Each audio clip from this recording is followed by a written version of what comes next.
챕터 5 제품 저장 관리입니다.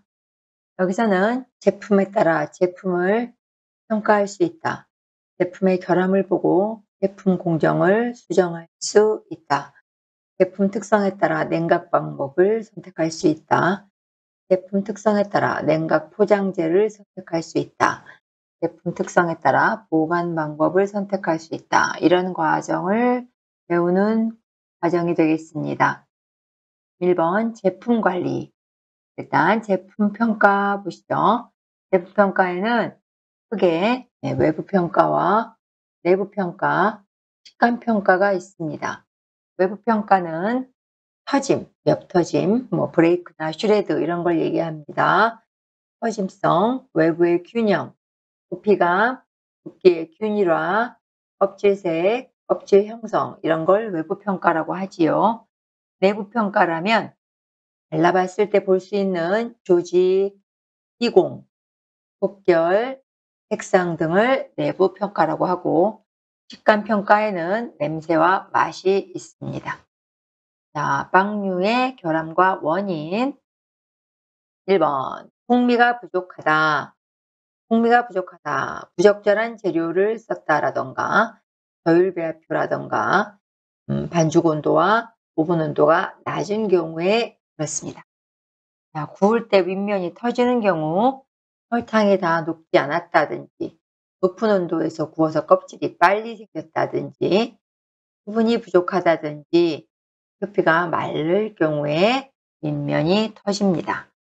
바닥 크러스트가 축축한 경우 빵에서 유지 함량이 많다든지 오븐의 바닥 온도가 낮다든지 너무 얇은 바닥 반죽이 특별히 고율 배합이었다. 이런 경우에 다시 말해 설탕이나 유지나 계란이 많이 들었다. 이런 고율 배합인 경우에 바닥 크러스트가 축축할 수 있습니다. 그 다음에 각각의 재료에 따른 제품 결과 자, 설탕 보시죠. 설탕이 정량보다 많이 들어갔다. 이런 경우에는 색깔이 어둡다. 당연히 우리가 캐러멜화 반응 때문에라도 설탕은 색깔을 진하게 내죠. 또한 발효가 느리다. 팬의 흐름성이 많다. 껍질은 두껍다. 맛은 달다. 정량보다 적은 경우 반대 개념인데 색깔이 연하고 모서리가 둥글다. 껍질은 얇다. 이렇게 기억해 주세요. 식빵에서 설탕이 과다할 경우에 대응책으로 가장 적합하다. 뭔가요? 발효가 늦으니까 어쩔 수 없이 이스트량을 늘릴 수밖에 없는 거겠죠. 튜닝, 유지가 많이 들어간 경우에는 어떨까요? 용량보다 많다면 일단 색깔이 어둡습니다. 또한 식빵이나 옆면에 보면 브레이크 보이시죠? 브레이크와 스레드가 껍질은 두껍다. 이런 특징이 보입니다. 정량보다 유지가 적게 들어간 경우에는 색깔이 연하고 브레이크와 슈레드는 크다. 껍질은 얇다. 그렇습니다. 소금. 굉장히 시험 문제가 여기서 나온다면 소금에서 나올 확률이 제일 높습니다. 소금이 정량보다 많은 경우는 일단 부피가 작죠. 색깔은 어둡습니다. 모서리는 예리하고 껍질은 두껍고 결의막도 두껍고 또 속색도 어둡고 향이 없다. 정량보다 많은 경우였습니다. 적은 경우라면 이거의 반대 개념이겠죠. 키가 크고 색깔은 연하고 모서리는 둥글고 껍질은 얇고 결의막이 얇고 속색도 연하고 향은 강하다. 자, 우유 보시죠. 우유는 정량보다 많은 경우에 우유의 유당이 무슨 반응? 메일야드 반응. 색깔이 진하고 모서리는 예리하고 껍질은 두껍고 속색도 진하다. 어쨌든 색깔은 진하게 나온다로 기억해 주세요. 자, 5번 밀가루. 밀가루가 정량보다 많은 경우와 정량보다 적은 경우가 있는데 밀가루가 정량보다 많이 들어갔다. 이런 경우에는 부피가 커진다. 껍질색도 진하다. 모서리는 예리하다. 껍질은 거칠고 두껍다. 녹색은 진하다. 이런 특징을 갖겠습니다. 정량보다 적은 경우에는 반대 개념이니까 키는 작아지고 껍질색은 연하고 외부의 균형, 모서리는 둥글고 껍질은 얇고 건조하다. 속 색깔도 연하다. 이렇습니다. 2번 제품의 냉각 및 포장 보시면 냉각이란 오븐에서 나온 제품의 온도를 상온의 온도로 낮추는 것을 말한다. 한마디로 식히는 거죠. 식히는 거. 냉각하는 동안 손실률은 냉각하는 동안은 2%. 여러분 굽기하는 동안의 손실률은 보통 얼마입니까? 굽기하는 도중에는 보통 12% 정도 되죠. 발효 손실은 평균 1% 정도 되죠. 이렇게. 자, 그 다음에 냉각하는 장소의 온도와 상대 습도. 온도는 보통 상온이라고 할 수 있는 20에서 25도, 습도는 75%에서 85% 정도에서 냉각한다. 냉각되었을 때 제품의 온도 및 수분 함량은 온도도 35도에서 40도 정도, 수분 함량도 38%. 저는 이걸 그냥 하나로 퉁쳐서 38이다 이렇게 외우거든요. 여러분도 이렇게 온도와 수분 함량을 함께 외우시면 어떨까요? 자, 다음 중 빵의 냉각 방법으로 가장 적합한 것은 바람이 없는 실내에서 냉각하는 것이 좋다. 냉각의 목적, 곰팡이 및 세균 등의 피해를 억제한다. 제품의 재단, 슬라이스를 쉽게 하고 포장을 예쁘게 할 수 있는 그런 목적이 있습니다. 냉각의 방법에는 자연 냉각, 에어컨디션식 냉각, 터널식 냉각이 있습니다. 자연 냉각은 상온의 온도와 습도로 냉각하는 방법으로 3-4시간 정도 걸립니다. 에어컨디션식 냉각은 공기 조절식 냉각 방법으로 온도는 20에서 25도, 습도 85%의 공기를 통과시켜서 60분에서 90분간 냉각시키는 방법으로 가장 빠른 효과가 있다. 터널식 냉각, 공기 배출기를 이용한 냉각입니다. 120분에서 150분 정도 걸리고 적당한 냉각 장소로는 환기시설이 잘 되고 통풍도 잘 되며 병원성 미생물의 혼입이 없는 곳이 됐다. 자, 포장 및 포장재. 포장의 목적이 뭘까요? 미생물이나 세균에 의한 오염을 방지하는 것이다. 제품의 가치 및 상태를 보호하고 가치 있어 보이게 하는 것이다.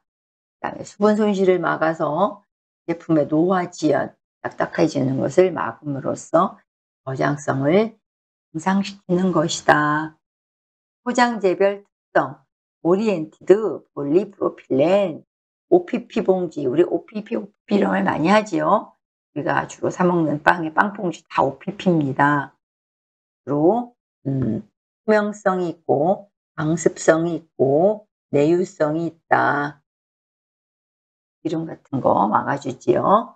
물도 막아주고 폴리에틸렌, PE 그리고 페트병에 사용하는 재료입니다.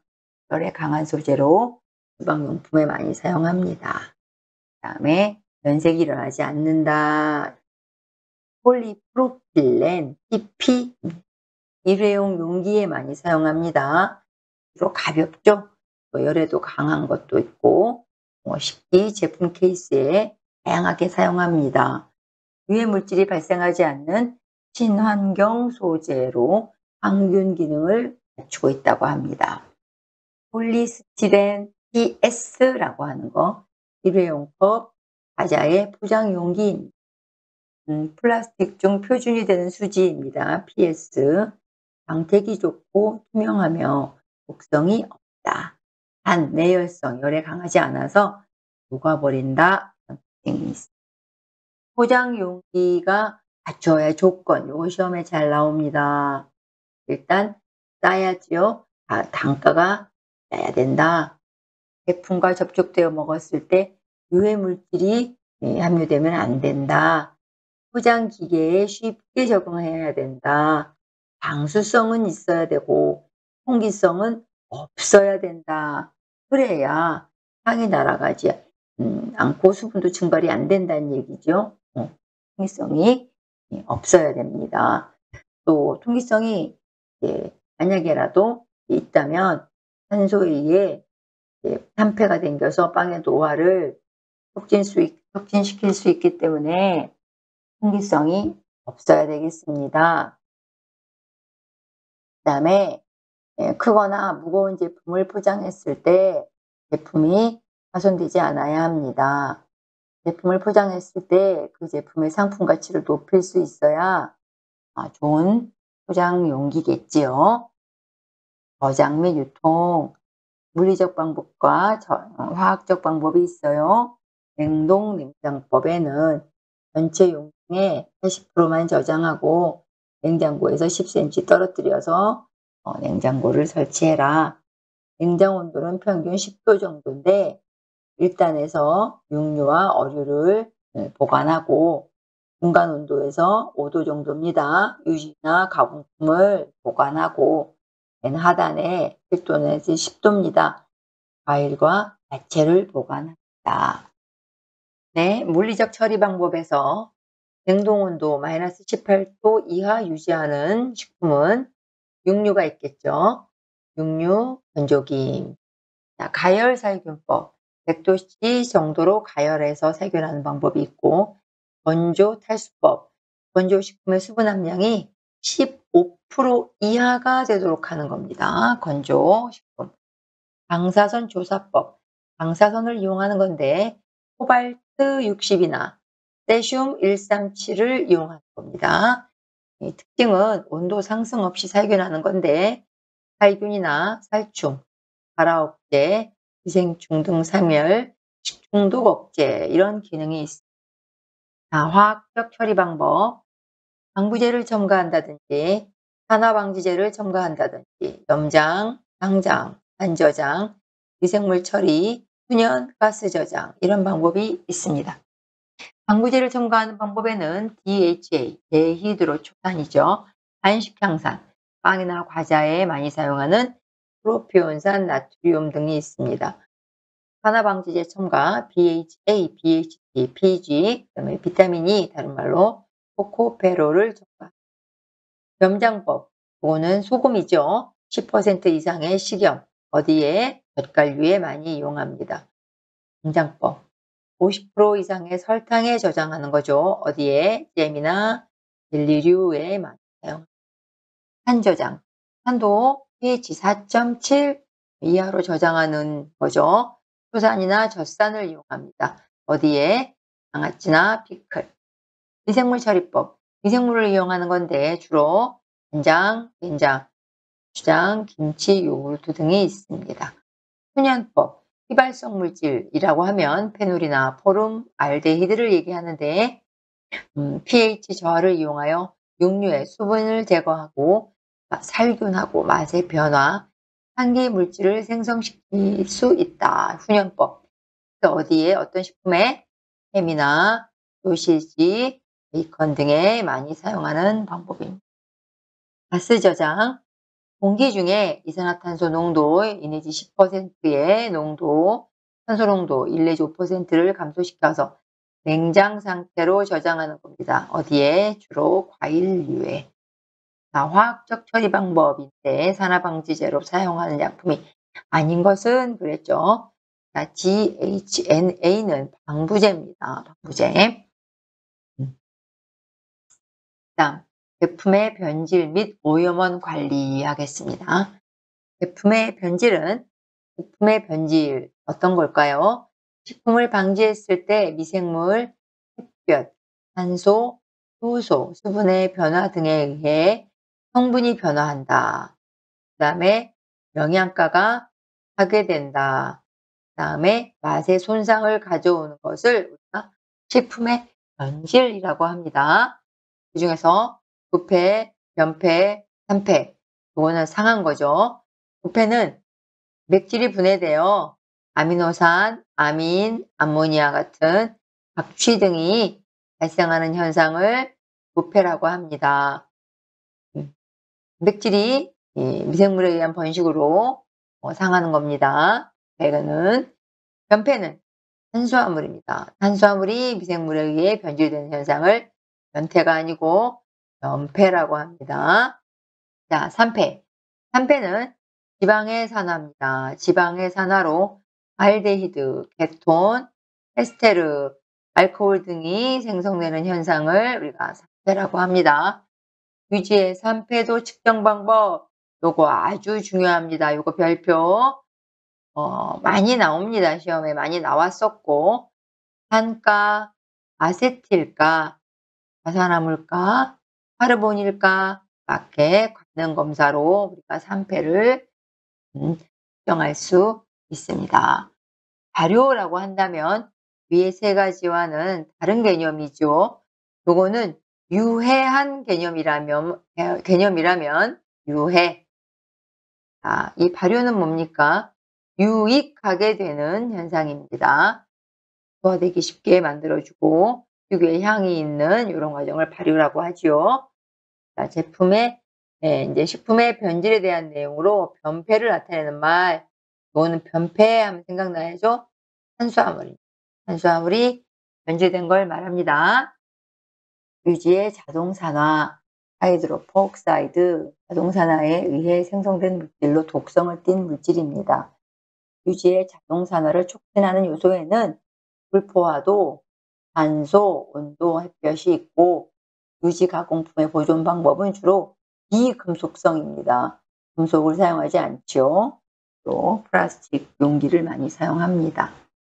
부패 인자에는 뭐가 있을까요? 기온, 습도, pH, 열 있습니다. 부패 생성물에는 아민, 메탄, 황화수소, 맥탑탄, 함질소화합물, 암모니아, 페놀 이거 시험 문제 잘 나옵니다.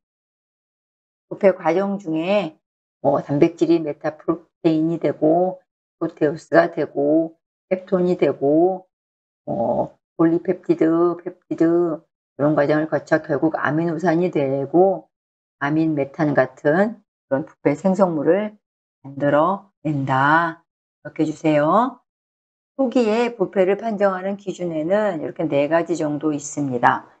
받는 검사, 물질적 검사, 화학적 검사, 미생물학적 판정 이런 방법을 통해서 판정하는데 받는 검사에는 받는 미각, 촉각, 후각, 시각으로 검사하는 방법이 있고 물질적 검사에는 정도, 간단한 정도, 점성, 산성, 색깔, 탁도, 전기 저항 등으로 검사하는 거고 화학적 검사에는 트리메탈아민, 디메탈아민, 휘발성 염기질소, 휘발성 유탄, 질소가스, 히스타민, pH, K값 이런 거를 검사해서 우리가 부패를 판정할 수도 있고 이 중에서 아민과 트리메탈아민 요거 시험에 나온 적이 있습니다.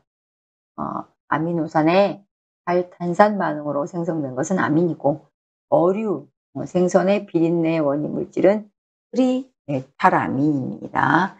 마지막으로 미생물학적 판정 평균수를 측정해서 우리가 초기 부패를 판정하는 건데 식품의 1g당 세균 마리수가 208성 이상이면 흰냄새가 나서 초기 부패로 판정하고 205승 정도면 안전하다. 이렇게 얘기합니다. 교차 오염. 여기서도 최근에 시험 문제가 번 나왔습니다. 교차 오염의 정의 식품과 식품 표면과 표면 사이에서 오염물질이 이동하고 조리하지 않은 고기로부터 조리된 또는 즉석식품으로 직접적 또는 도마를 통해 간접적으로 균이 전달되는 현상. 교차 오염을 방지하려면 크게 청결 구역과 일반 구역을 구분하라. 전처리, 조리, 세척 등의 과정을 구역별로 나눠라.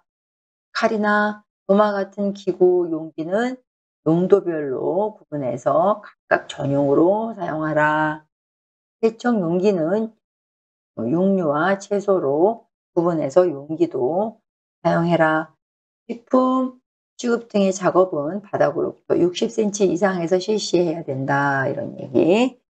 전처리한 식품과 비전처리한 식품을 분리해서 보관해 달라. 전처리에 사용하는 물은 반드시 무슨 물? 먹는 물. 먹는 물로 전처리를 꼭 해주세요. 네, 여기까지 감사합니다.